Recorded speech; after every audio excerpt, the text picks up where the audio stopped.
नमस्कार, मी सुशील कुलकर्णी. आपण पाहताय अनालायझर. श्रुतंचै वयत्कंटकाकीर्ण मार्गम स्वयं स्वीकृतं सुखम कार्ये. मी स्वतःहून निवडलेला हा कंटकाकीर्ण मार्ग आणि त्यावरून चालत चालत मला कोणत्या ध्येयापर्यंत जायचंय? परम वैभवम नेतुमेतत् स्वराष्ट्रम. या स्वराष्ट्राला परम वैभवापर्यंत घेऊन जाण्यासाठी मला काम करायचं आहे. या प्रार्थनेला ज्या संघामध्ये सामावलेलं आहे त्या राष्ट्रीय स्वयंसेवक संघाचे परमपूजनीय संघ सरसंघ चालक.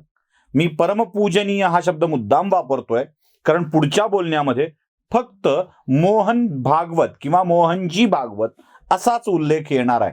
खरं तर हे संस्काराला धरून नाही, पण एक्सप्लेनेशन करायचं आहे म्हणून मी तो प्रघात म्हणून शब्द वापरतोय. या व्हिडिओला सुरुवात करण्यापूर्वी मुद्दा क्रमांक 1, सरसंघ चालक चुकूच शकत नाहीत हा विश्वास माझ्या मनामध्ये आहे आणि लोकसत्ता बातमी फिरवूनच देतं ही खात्री माझ्या मनामध्ये आहे. लोकसत्तानं दिलेल्या बातमीवरून रणकंदन माजलंय आणि ब्राह्मण संघटना देखील, काही ब्राह्मण संघटना, खास करून पुण्यातली एक ब्राह्मण संघटना, ज्या संघटनेचे पदाधिकारी शिवसेनेचे पदाधिकारी आहेत, ते यावर बोलू लागलेले आहेत. म्हणजे शरद पवार लोकसत्ताच्या बातमीनंतर लगेच विधान करतात. ब्राह्मण संघटनेचा, खरं तर शिवसेनेचा माणूस संघटना चालवतो आणि तो तुटून पडतो. याचा अर्थ स्पष्ट आहे, लोकसत्ताला जे सूत्रबद्ध षडयंत्र आखायचं होतं त्यात लोकसत्ता यशस्वी झालेली आहे. वर्णव्यवस्थेचा विषय काढल्याबरोबर अनेकांना त्रास होतो, इतका त्रास होतो की त्यावर लोकांनी बोलायलाच नको. मुळात परमपूजनीय सरसंघ चालकांनी म्हणजे मोहनजी भागवतांनी जो मुद्दा मांडलाय की 70-80 पिढ्या आधी देशामध्ये वर्णातल्या वेगवेगळ्या वर्णामध्ये विवाह होत होते. मला काही उदाहरणं तुमच्या समोर ठेवायची आहेत. उदाहरण क्रमांक 1, महाभारतामध्ये भीमाचा आणि हिडिंबेचा विवाह झाला होता. हेही 2 वर्णांच्या मधल्या विवाहाचं उत्तम उदाहरण आहे. उदाहरण क्रमांक 2 जे महाभारताच्या अगदी आरंभाच्या काळातलं आहे, महाराजा शंतनू आणि मत्स्यगंधा सत्यवती, कोळ्याची कन्या सत्यवती यांचा विवाह झालेला होता. तोही 2 वर्णांच्या मधला विवाह होता. देवयानी, शर्मिष्ठा आणि ययाती यांची कहाणी अशीच आहे. रावणाची आई आणि रावणाचे पिता ऋषी आणि राक्षस कन्या यांच्यामधला विवाह देखील असाच आहे. अशी अनेक उदाहरणं तुम्हाला सापडतील. त्यासोबत क्षत्रिय असलेले विश्वामित्र ऋषी झाले, महर्षी झाले. वेदव्यास जे या सत्यवतीचे चिरंजीव होते तेही महर्षी झाले. वेदव्यासांचं ज्ञान या हिंदू धर्माचा आधार बनलं. व्यासोच्छिष्टम जगत सर्वम असं म्हटलं गेलं. त्या धर्मामध्ये अत्यंत प्राचीन काळापासून कोणत्या वर्णाला कमी लेखावं अशी धारणाच नव्हती.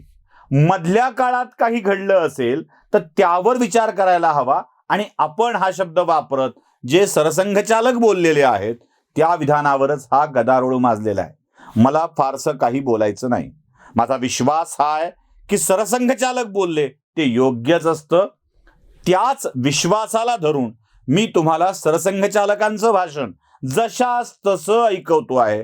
साभार ऐकवतो आहे. नागपूरच्या एका स्वयंसेवक मित्रांनी युट्यूब चॅनलवर टाकलेलं होतं ते जशास तसं तुम्हाला मी ऐकवतोय. तुम्हाला या भाषणाविषयी काय वाटतं ते तुम्हीच ठरवा. त्यात काही चूक आहेत का बघा आणि आपल्या प्रतिक्रिया नक्की द्या. सरसंघचालकांचं भाषण जशास तसं आपण ऐकूया.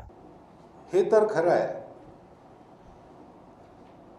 की आपल्या शास्त्रांना जातीगत विषमता मुळीच मान्य नाही. हे शास्त्र पाहिल्यावरही तुम्हाला कळेल. आणि सगळ्या पंथाच्या आचार्यांनी उडुपीला 1972 मध्ये हे घोषित केलेलं आहे. म्हणजे प्रमाणच पाहिलं असेल तर मला वाचायची जरूर नाही. सगळ्या पंथाच्या आचार्यांनी हे घोषित करून टाकलं आहे की आमच्या शास्त्रामध्ये या विषमतेला, उच्च नीचतेला, अस्पृश्यतेला बिलकुल आधार नाही. वज्रसूची पहा, सगळी प्रमाणं सनातन ग्रंथातली आहेत. सनातन म्हणजे हिंदू वैदिक प्रमाण मांडणाऱ्या ग्रंथातली सगळी प्रमाण आहेत. आणि वज्रसूचीत दिली नसती तरी आपण ती वाचतो ना. धर्मराजाला महाभारतात 3दा प्रश्न विचारला, ब्राह्मण कशामुळे होतो, जन्मामुळे होतो की कर्मामुळे होतो. निस्संदिग्ध उत्तर तिन्ही वेळेला धर्मांनी सांगितलेलं आहे की ब्राह्मण हा त्याच्या गुणामुळे कर्मामुळे होतो. उत्तम कर्म असणारा शूद्र सुद्धा पूज्य आहे आणि नीच कर्म असणारा ब्राह्मण हा सुद्धा हेय आहे.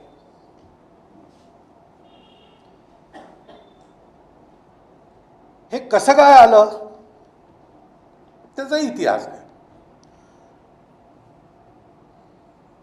चातुर्वर्ण्यात सुद्धा शिडी नसलेला मजला पहिल्यांदा होता. डॉक्टर आंबेडकरांनी त्याचं वर्णन असं केलं आहे की हे जर मजले आहेत पण शिडी नाही आहे, जो ज्या मजल्यावर आहे त्या मजल्यावरच त्याला जन्मभर राहावं लागेल. पण असं नव्हतं. वज्रसूचीत त्याचेही दाखले आहेत. तपस्येने झाले ब्राह्मण, विश्वामित्रांचा दाखला आहे. ही केव्हा तरी मुभा असली पाहिजे. परंतु जे आहे ते आहे, ते हळूहळू पक्के झाले भेद. आजकाल जे जेनेटिक्स आहे ते असं सांगतं की 80-90 पिढ्यांपूर्वी भारतातल्या सगळ्या प्रकारच्या लोकांमध्ये, जाती जमातींमध्ये आंतरजातीय विवाहसुद्धा ही नेहमीची गोष्ट होती. आणि त्या 80-90 पिढ्यापूर्वीच्या काळात हळूहळू ते रिजिड व्हायला लागलं. आणि मग त्या चौकटी बनल्या, भिंती बनल्या आणि पूर्णतः हे मिसळणं बंद झालं. हा काळ गुप्त साम्राज्याचा काळ आहे. त्या काळात हे सगळं चौकट झाली, याची अनुल्लंघ्य चौकट झाली. आणि हा एक समाजाचा असा नियम दिसतो की जर एखादा समूह, एखादी जात, एखादा पंथ, एखादी पार्टी फार काळ सत्तेत राहिली तर समाजात त्याचे शत्रू आपोआप तयार होतात. म्हणजे विरोधक शत्रू, म्हणजे त्या अर्थाने शत्रू नाही, त्याची एक प्रतिक्रिया होते. इनकम्बन्सी असं आपण म्हणतो त्याला. आणि आधुनिक काळात म्हणजे भारतात फिरताना सगळीकडे याची उदाहरणं पाहायला मिळतात. आपोआप निर्माण झाली इन्कम्बन्सी तर तितकी झाली नसते, पण काही केलं असेल आपण सत्तेत असण्याचा फायदा घेऊन, तर मग ती प्रतिक्रिया ही रागाची असते, क्रोधाची असते. आणि आपण उगीच हे नाकारण्यात अर्थ नाही आहे की मनुष्यता मान खाली घालेल असं आपण आपल्याच लोकांना वागवलं. हा इतिहास आहे. त्याचे परिणाम असे झाले की एक तर ही खाई आणि मग इंग्रज आले. हे सगळं असून सुद्धा आपल्याला बांधून ठेवणारं काहीतरी होतं. देशाची भक्ती होती, स्वातंत्र्याची आस होती. चाणक्याने एक मंत्र देऊन ठेवला होता सगळ्या समाजाला, मत्वे वार्यस्य दास्य भावा. या देशातले आपण सुसंस्कृत लोक आहोत, आपण कधीही गुलाम होऊ शकत नाही. त्याच्यामुळे हो को भूप हमे क्या आणि असं पहिलेच आहे. शकहून कुशाणांची आक्रमणं झाली तेव्हा फार सामान्य समाजात खूप प्रतिक्रिया, असं नव्हतं. पण समाजाची जी तंत्र होती काम करणारी ती इतकी जागृत होती की ती जरुरी नव्हती. त्यांनी त्याचा प्रतिकार केला, करवून आणला. जिथे जरूर आहे ते समाजालाही जागा केलं. पण त्यानंतर असं दिसतं की ज्या दिवशी कुठल्याही विदेशी आक्रमकांनी आपल्या भूमीत पाऊल ठेवलं त्याच दिवशी त्याचा प्रतिकार सुरू झाला. आणि तो विजयी झाला की हारला, परत गेला की इथेच राहिला, त्याचं राज्य 500 वर्ष राहिलं की 150 वर्ष राहिलं, या देशात असेपर्यंत त्याला सुखाची झोप घेता आली नाही. सगळ्या गोष्टी सांगितलेल्या नाही आहेत आधुनिक इतिहासात, म्हणजे आत्ता जो इतिहास शिकवला जातो किंवा लिहिला जातो. पण शोधून काढला. आता 75 वर्षाच्या निमित्ताने जेव्हा कोण कोण होते असं शोधायला सुरुवात केली तेव्हा एकेका जिल्ह्यात 2-2 वर्ष शिकवावे लागेल इतकी नावं आहेत आणि इतकी प्रकरणं आहेत आणि इतक्या गाथा आहेत त्या. हा पराकोटीचा संघर्ष आपण सगळ्यांनी एक होऊन केला 1857 इंग्रजांना याची चुणूक मिळाली आणि मग त्यांनी आपल्या समाजात अगोदरपासून असलेले हे जे भेद आहेत याचा फायदा घेऊन एकमेकांना भडकवण्याची सुरुवात केली आणि आपला आत्मतेज त्यांना खच्ची करायचं होतं. त्याच्यामुळे हा सगळा दोष त्यांनी आपला शास्त्रांवर टाकला, आपल्या पूर्वजांवर टाकला, आपल्या परंपरेवर टाकला. आता स्वाभाविक आहे की याचा प्रतिकार करायचा. 1857 नंतर याचा प्रतिकार करायचा. तर तो प्रतिकार कसा करायचा? जेव्हा भांडण होतं, दोन कुटुंबांचं भांडण, भांडणारी मुलं त्याच्यात कुटुंब उतरली, आपल्या मुलाचा दोष आहे त्याच्यामुळे भांडण लागलं, पण आपण त्याचा प्रतिकार करताना जोपर्यंत भांडण आहे तोपर्यंत त्याचे दोष नाही सांगत. ही एक आपली जशी स्वाभाविक प्रतिक्रिया असते, हे चुकीचं आहे ना. दोष आपला आहे तर मान्य केला पाहिजे. तसं नाही झालं, कारण या निमित्ताने तुमचे पूर्वज गाढव होते, तुमची शास्त्र बेकार आहे, तुमची दृष्टीच चुकीची आहे, हे जे सगळं झालं त्याची प्रतिक्रिया म्हणून आपण नाही आमचं सगळं बरोबरच होतं, मग अस्पृश्य नाही ते बरोबरच आहे, नाही वर्णभेद नाही बिलकुल बरोबर आहे, आणि शास्त्रांचे आधार उपस्थित केला तर शास्त्रात सगळ्यालाच आधार मिळतात. म्हणजे महाभारतात धर्माने दिलेलं उत्तर आहे तीनदा, आणि तो पुत्र आहे म्हणून तुझ्याशी विवाह करणार नाही, हे द्रौपदीचंही आहे. आधार तुम्ही कोणता कशा केव्हा घेता हा प्रश्न वेगळा आहे. त्याच्यामुळे आपला जो प्रतिकाराचा प्रकार राहिला तो या कारणामुळे असेल कदाचित, पण तो डिफेन्सिव्ह राहिला. आमचं कसं बरोबर होतं, तुम्ही दोष सांगता तरी तो बरोबरच होता, हे आपण स्वीकारलं असतं. कारण पूर्वज, सगळ्यांचे पूर्वज निर्दोष होते काय? पूर्वजांच्या चुका सगळ्याच समाजांच्या असतात. ज्या काळात शास्त्र निर्माण झाली त्या काळात ज्ञानाची जी पातळी होती आणि नंतर जी एकेकाळी युरोपामध्ये पृथ्वी केंद्र मानून विश्वाचा विचार होत असेल, नंतर विज्ञानाला शोध लागल्यावर बदललं ते. अगोदर खूप हालपेष्टा सोसाव्या लागल्या, पण झालं, जे सत्य होतं ते स्थापित झालं, मग बदलला सगळा संवाद. असं कुठे होत नाही. आपल्याही देशात असं झालं आणि त्याच्यामुळे त्या चुका कबूल करायला काही हरकत नाही. चुका केल्यामुळे आमचे पूर्वज निकृष्ट होते असं होत नाही, कारण सगळ्यांच्याच पूर्वज चुका करतात. म्हणून पुराणम इत्येव न साधू सर्वम जे सांगितलं आता, न चापि काव्यम नव इति अवद्यम परीक्षान्यतरत भजन्ते. हा 2000 वर्षानंतर हा टंक सुभाजी बापूंनी का लिहिला? सुभाजी बापू हे चंद्रपूरचे होते, मी चंद्रपूरचा आहे, त्यांच्या विद्वत्तेचा मला गौरव वाटतो. पण हे जे समर्थन त्यांनी लिहिलेलं आहे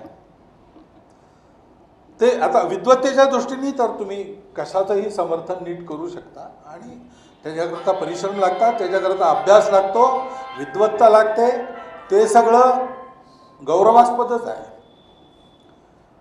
परंतु ते बरोबर होतं हे चूक आहे. वर्ण जाती यांची काय उपयुक्तता होती आणि त्याच्यात पहिल्यांदा विषमता नव्हती वगैरे वगैरे हे सगळं ठीक आहे. पण आज जर कोणी विचारलं की वर्ण आणि जातींबद्दल काय, तर समाजाचा विचार करणाऱ्या प्रत्येकाला हेच उत्तर द्यावं लागेल, आणि हेच उत्तर त्यांनी दिलं पाहिजे, तरच तो समाजाच्या हिताचा विचार करतो. की तो एक भूतकाळ आहे, तो विसरून जा. Everything that causes discrimination should go out lock stock and barrel. वेळीच आपण जर या लॉक स्टॉक बॅरल म्हणून या गोष्टी बाहेर काढल्या असत्या तर कदाचित त्या वाचल्याही असत्या, पण आपण तसं नाही केलं. आपण ह्याचं समर्थन करण्याकरता हे सगळे पुरावे दिले. असा हा झाला. आता हे शास्त्र आहे ना, विद्वान लोक, खोटं तर कोणीच बोललेलं नाही. सुभाजी बापूही विद्वान होते आणि निस्पृह होते, त्यामुळे त्यांनीही तर्क दिलेले आहेत, त्यांनीही मांडलेले. पण गोष्ट एक आहे की आज जे आपल्याला ज्ञान आहे, वंशशास्त्राचं म्हणा, बायोलॉजीचं म्हणा, समाज विज्ञानाचं म्हणा, ते त्या काळी नव्हतं ज्या काळची प्रमाणं त्यांनी दिली आहे. आणि वज्रसूची पाहाल तुम्ही तर ती सगळी प्रमाणं हिंदू वैदिक सनातन धर्माची प्रमाणं आहेत. सगळे ग्रंथ धुंडावून ते त्याच्यातनं दिलेले आहेत. आणि ते ही प्रमाण म्हणजे भेदांच्या विरुद्ध बोलणारे सगळे आपण ज्यांना आदर्श चरित्र मानतो असे लोक आहेत. आणि नंतरही पहा, आता या ठिकाणी थोडा आणखीन एक आपली परंपरा आहे त्याचा विचार करा. शास्त्रानुसार चाललं पाहिजे असं आहे. पण शास्त्र जर उपयोगी होत नसेल तर लोकानुसार चाललं पाहिजे. शास्त्रांपेक्षा लोक श्रेष्ठ आहेत. शास्त्रात रूढीर बलीयसी असं वचनही आहे, कारण लोकव्यवहार हा नेहमी डॉमिनेट करतो. शास्त्र काही असेल पण लोक आपलं जीवन, आपलं सर्वांचं जीवन नीट चालावं म्हणून व्यावहारिक तडजोड करून दुसरा मार्ग काढतात, कधी कधी बाजूला ठेवून देतात. हे नेहमी असतं. आपले इतके कायदे आहेत आज, ते सगळ्यांना मान्य, संविधान कायदे सगळ्यांना मान्य आहेत. पण काटेकोरपणे कायदे पाळून चालणारे किती लोक आहेत? आणि सामूहिक प्रवृत्ती सोयीचं करण्याची आहे की कायद्याने करण्याची आहे? म्हणून शास्त्रापेक्षा लोक श्रेष्ठ आहे. पण मग लोक श्रेष्ठ आहे तर मग कायद्याला काही अर्थ नाही. आणि शास्त्र श्रेष्ठ आहे तर मग लोकांची सोय पाहता येणार नाही. याच्यात तडजोड काय? म्हणून तिसरी गोष्ट आपल्या इथे आहे की या दोघांनाही धर्मानुसार चालावं लागतं. आणि धर्म म्हणजे काय हे पक्का आहे. धर्म म्हणजे जोडणारं, धर्म म्हणजे समाज टिकवणारं, समाज उन्नत करणारं, प्रारंभी मध्य आणि शेवटी सुद्धा आनंददायक सुखदायक असणार, जे कुठलाही अतिरेक करत नाही, संतुलित व्यवहार शिकवतो, तो धर्म आहे. हे सगळे आपल्या शास्त्रातल्या व्याख्या आहेत. प्रत्येकाचा स्वभाव ओळखून त्याचं कर्तव्य निर्धारित करणारा आणि हे करताना या सगळ्या गोष्टी इहलोकी परलोकी दोन्हीकडे सुख देणारा तो धर्म प्रमाण मानला पाहिजे. तो समाज जोडून ठेवणं, ज्याच्यामुळे समाजाचं नुकसान होतं ते धर्माचं नाही. आणि भागवतामध्ये धर्माचे 4 आधार सांगितले, 4 पाय. त्याचा उल्लेख मी विजयादशमीच्या भाषणात केला. एक आहे सत्य. आता सत्य हे आपापल्या नजरेतून आपण पाहतो, त्यामुळे वर्णन केलं तर ते वेगवेगळंच असतं. म्हणून तुम्ही सत्य काय समजलात त्याला महत्त्व नाही आहे. तुम्ही सतत सत्याच्या शोधात राहता की नाही, सत्यनिष्ठ असता की नाही, सत्याला धरून तुम्हाला जसं माहीत आहे, जेवढं माहीत आहे त्याला धरून तुमचं जीवन आहे की नाही. आणि याच्यामध्ये मग अतिरेक येऊ नये, नाही तर आमचंच खरं, कारण मी असं सत्य पाहतो, मग तुम्ही वेगळं पाहता, तुमचं असं नको व्हायला. म्हणून दुसरी गोष्ट आहे करुणा. हे व्हायचं असेल तर मनाची आणि मन बुद्धी शरीर तिन्हीची पवित्रता पाहिजे. म्हणून शुचिता. आणि हे करायला तपस्या करावी लागते, संयम बाळगावा लागतो, परिश्रम करावे लागतात, सगळ्या तपस्येत गोष्टी येतात. हे मूळ धर्म आहे. बाकी याच्यावर आधारलेलं हे देशकाल परिस्थितीनुसार प्रत्येक व्यक्तीनुसार सुद्धा वेगवेगळं असतं. शिबीराजाच्या गोष्टीत आपल्याला माहिती आहे, एक कबूतर आलं, त्यांनी शरणागती पत्करली, शिबीराजाने त्याला लपवून ठेवलं, त्याच्या मागून ससाणा आला आणि तो विचारतो ते कबूतर कुठे आहे. शिबीराजा म्हणतो की मी राजा आहे, प्रजेचं रक्षण हा माझा धर्म आहे, तो माझ्याकडे शरण आलेला आहे, तुला मिळणार नाही. ठीक आहे. पण ससाणा काय म्हणतो? तो म्हणतो की प्रकृतीने मला धर्म दिला आहे, मी तुझ्यासारखा भात खाऊ शकत नाही, पोळी भाजी खाऊ शकत नाही, मला कबूतर खाऊन जगणं हा प्रकृतीने धर्म दिलेला आहे. तू त्याचं रक्षण करशील तर मी उपाशी मरेल. आणि धर्म एकाला सुख देतो आणि दुसऱ्याला दुःख देतो असा नसतो. तर तू हा कोणता नवीन धर्म काढला? तुला जर धर्माचं पालन करायचं असेल तर त्याला दे माझ्याकडे.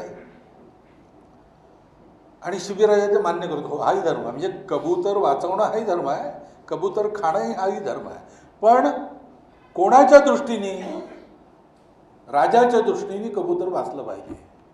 ससाणा म्हणतो त्यांनी ते खाल्लं पाहिजे. हाच धर्म आहे. त्याला धर्म कोणचा, कुठे, कसा, कोणाचा याचं मग त्याचा समन्वय करणं हा खरा धर्म आहे. मग शिबिराजा म्हणतो ठीक आहे, तू मांसाहारी आहेस, तुला मांस पाहिजे, कबुतराचं पाहिजे असं नाही आहे.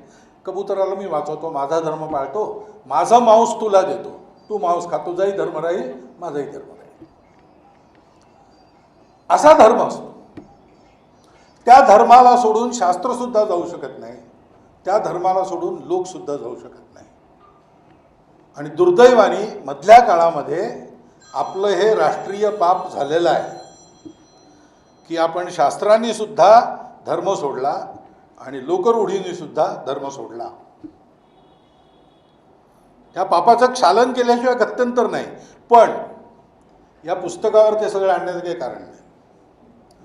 अशोक घोषांनी या सगळ्या अनिष्ट ज्या परंपरा आहेत त्या खोडून काढायला वज्रसूची लिहिली आणि बिनतोड तर्क आणि प्रमाण चालत आलेल्या शास्त्रातूनच प्रमाणे दिली. पण त्याचा फायदा घेऊन हा जो आपल्या देशामध्ये शास्त्रार्थाची टीका ही कोणाला लागत नसते, कारण दोघेही निर्विकार मनाने बसलेले असतात खरं काय आहे ते पाहायला. आणि कोणाचाही हेतू एखाद्या परंपरेला, एखाद्या समूहाला नष्ट करणे, बदनाम करणे असा नसतो.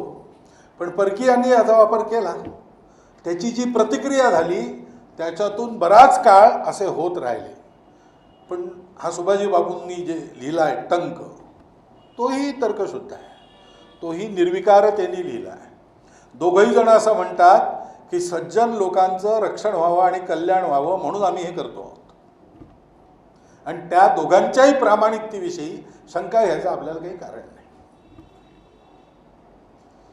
आता ते युग गेलं, काही गोष्टींचे आपण निर्णय केलेले आहेत, संविधानात ते व्यक्तही झालेले आहेत. आपल्या मनातली जी गोष्ट होती म्हणून संविधानात आली, कोणालाच हा भेद नको होता. त्याच्यामुळे त्या भेदाचं समर्थन हे शक्यच नाही. आणि असं समर्थन करण्यास साहित्यता आहे आणि निर्विकार भावनेनी आणि तर्कशुद्ध लिहिलेलंही असेल तर रिसर्च म्हणून त्याचा उपयोग जरूर आहे. कारण कोणत्या फेजमधून आपण गेलो हे पुढच्या पिढीला कळायला पाहिजे.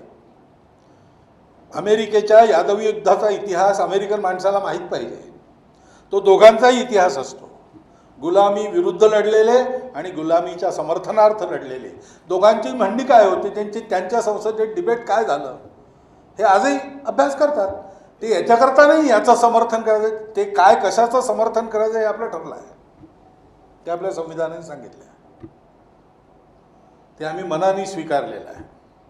तसा आचरण करायचा आपला प्रयत्न, ज्या आचरणात परिवर्तन व्हावं याचे प्रयत्न आता खूप जोरात सुरू झालेले आहेत. परंतु आपल्या लोकशाहीमध्ये आपल्याला पुष्कळ गोष्टींची चर्चा करावी लागते. त्याचेही पूर्व पक्ष उत्तर पक्ष असतात आणि काही काही विषय असे असतात की प्रयोग झाल्याशिवाय ते बरोबर की चूक हे कळत नाही. अशा वेळेला ही निर्विकार मनाने शास्त्राच्या आधारावर, तर्काच्या आधारावर खंडन नंदनाची जी परंपरा आहे त्या परंपरेतून, या शास्त्रार्थाच्या परंपरेतून पूर्व पक्ष उत्तर पक्ष दोन्ही समोर घेऊन एक समन्वय करण्याची ही जी पद्धत आहे, ह्याच्यातनं ज्ञान पुढे जातं, समाज बांधला जातो, समाज पुढे जातो. त्या शास्त्रार्थाचं एक उत्कृष्ट उदाहरण या पुस्तकाच्या रूपाने आपल्यासमोर आहे. हे पुस्तक निष्कर्षाकरता नाही आहे, हे पुस्तक संशोधन वृत्तीने तेव्हा काय काय झालं होतं ते मांडलेलं आहे. जसं जन्मेजयाने सर्पसत्र थांबल्यावर व्यास ऋषींना विचारलं की तुमच्या आस्तिक ऋषींच्या मध्यस्थीमुळे हा संवाद थांबला, फार बरं झालं, पण मी असं ऐकतो की आमचे खूप श्रेष्ठ पूर्वज होते, 100 कौरव आणि 5 पांडव होते आणि गुणांमध्ये एकाहून एक सगळे लोक होते, त्यांच्यात कलहून असा संवाद झाला होता. त्यांच्यात कलह झाल्याची कारणं काय? कोणी ते भांडण मिटवायचा प्रयत्न नाही केला का? आणि प्रयत्न केला असेल तर त्यांनी प्रयत्न केल्यावरही ते भांडण चालू का राहिलं आणि एवढा मोठा संवाद का झाला? या प्रश्नाच्या उत्तरात व्यासांनी महाभारत सांगितलं. ते महाभारत पाहायला तर तुम्हाला असं कळेल, व्यासांनी कोणाविषयीही कॉमेंट केलेली नाही. जे जसं होतं ते तसं मांडलेलं आहे. शकुनी काय म्हणाला तेही मांडलाय, दुर्योधन काय म्हणाला तेही मांडलाय, धर्मराज काय म्हणाले तेही मांडलाय, श्रीकृष्ण काय म्हणाला तेही मांडलाय.